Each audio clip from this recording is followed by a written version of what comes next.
नरक लोक में जो शरीर मिलता है उस शरीर का नाम है यातना शरीर। केवल यम यातना, यमराज का दंड पाने के लिए ही वह शरीर मिलता है। खूब दंड यमदूत लोग देते हैं वहां। भागवत महापुराण में नरक लोकों का भी वर्णन किया है श्री सुखदेव जी ने। आगे श्रीमद् भागवत महापुराण की रचना महर्षि वेद व्यास जी किए थे। सुखदेव जी के पिताजी हैं। वेद व्यास जी ने ही चारों वेद 18 पुराणों की रचना की है। तो वेद व्यास जी का लक्ष्य कहा है कि जिना किना प्रकारेण इन पुराणों को, शास्त्रों को सुना करके, समझा कर लोगों का कल्याण, सबका कल्याण हो, सबका हित हो, लोक भी सुधरे और लोक भी सुधरे।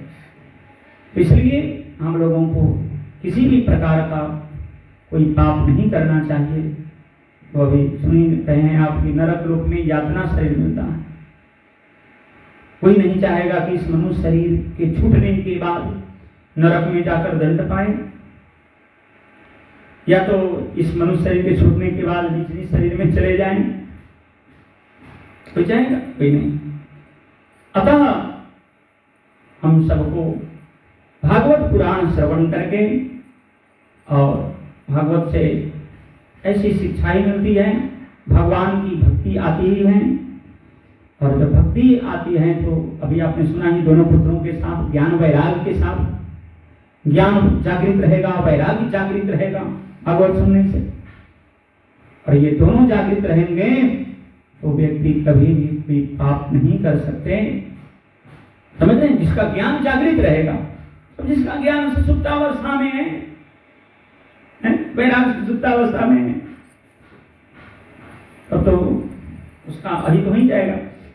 इसलिए ज्ञान वैराग्य को जगाने वाली ये कथा है भागवत की, सदगति प्रदान कराने वाली है यह कथा। इस कथा को सुनने से मिट जाती है सारी व्यथा। तो भक्ति माता ने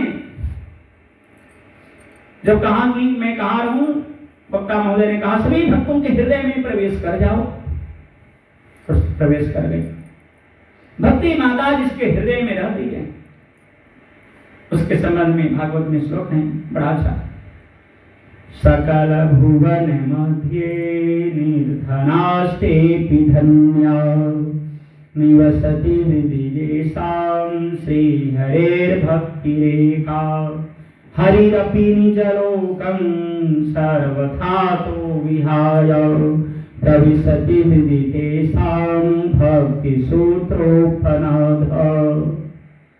भागवत का श्लोक है। सकल भुवन मध्य निर्धनास्तेऽपि धन्या, सकल भुवन के मध्य में वह निर्धन भी अगर है, धनी है तब तो ठीक ही है, लेकिन निर्धन है तो भी धन्य है। क्यों? निवसति हृदय जेसाम श्री हरे भक्ति रेखा।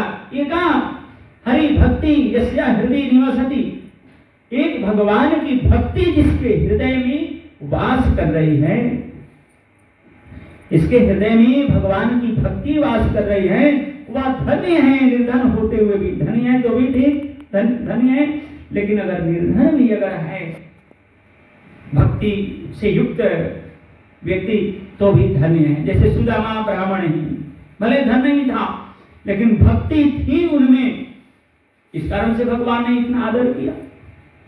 तो भक्ति जिसमें है उसका जीवन धन्य है।